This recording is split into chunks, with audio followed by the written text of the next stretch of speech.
One of the reasons why I really like the waste yarn cast on and cast off is if you look here, see there's curl in our project, but when we get on our first few rows, but when we get to our project yarn, it's nice and even and there's no curl. You'll also notice these first 2, 3, 4 rows, this have a lot looser tension because it's our cast on. Once we get to our project yarn, nice even stitches. So it helps create nice even stitches as well for just our project yarn and even tension without having any loosey-gooseys. It's this white row of stitches that are sandwiched in between this row of orange. This is our first row of live stitches of our project yarn. So what this waste yarn is doing, it's a placeholder for these live stitches, so we are very easily able to pick up the stitches and graft them together somehow. You can graft a knit project lengthwise, going up like this. You can graft two sides together. We're going to put our tube in a round and graft it together like this in a circle. So if you were to try to graft using these stitches, well, these ones are our live stitches. See how easy they come out? Boop. That's why we use waste yarn. So these stitches, and why we do 10 rows on our cast off so we don't accidentally unravel. If we tried to pick up on the stitches on this side, see the curl?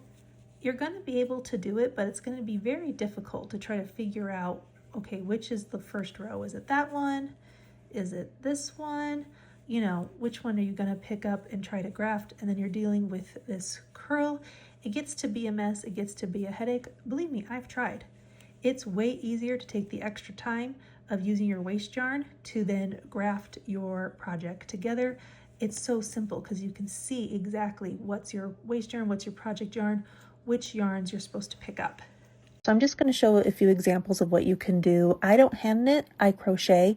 So one thing you can do is you could either slip stitch or single crochet the live stitches together. So my live stitches are the project yarn, and I'm going to, with the tail end, just do single crochets all the way around the tube. So then I can then remove the waste yarn. If I didn't do this and I just remove the waste yarn, you'd have those live loops, which would then unravel and drop and undo your project. So once those live stitches are secured, now we can remove the waste yarn by taking the tail end of the waste yarn, pulling it, and unraveling it from our project to fully remove it, like this. And so once the waste yarn is removed, here's what it looks like. So this is what I did. If you look at my no frills sweater tutorial, that's how I did the ends of my sleeves for around my wrists. Another option you can do is you could connect the two ends of your tubes together. You can have waste yarns on both ends on your cast on and cast off, and then slip stitch them in the round to make like a tube, a continuous tube, or an infinity scarf. In this tutorial that I did, which I also have on my page, if you take a look at that, this is where I did the cord braid before I made the neck warmers. So I have one side was casted on with waste yarn, and then I removed the project with circular knitting needles so I could make the cord, and then I went back and I slip stitched them together in the round. So once I have all these stitches locked into place, I slip stitch them together so then they can't fall. Then I can again remove the waste yarn doing the same thing.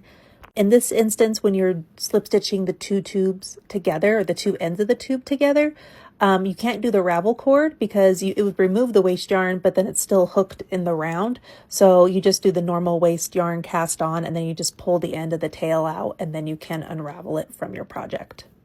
And so here it is. Once I have the two ends slip stitched together, then I just remove the waste yarn by undoing, since it's the cast on side that I did the waste yarn on, I remove the first row from the loops, and then after that it will just unravel. And then here's just one other option that I did. This was from my no frills sweater tutorial. I'm connecting the arm, like the shoulder part, to the torso of the sweater. So again, I did the waste yarn cast on here. And then for this, I used the slip stitch, and I picked up each live stitch and slip stitched them onto the armhole that I made in the body of the sweater. Once I had them all slip stitched down into place in the round, then I could remove the waste yarn, and then my arm sleeve was connected to the body of my sweater. And so once each stitch was slip stitched together, everything was secured into place. Then I just removed the waste yarn again. By doing the same thing, I took off, because it was the cast on side for the waste yarn, I unthreaded the first row and then it just unraveled as I pulled it. And you just have to kind of go around and around and around until it fully comes off, since you're going around your sleeve of your arm like this. And it just removes. So I really hope that answered your question. I do appreciate all the questions and the comments, and for everyone watching my videos and following me, thank you so very much. I do really appreciate it, and happy crafting, everybody.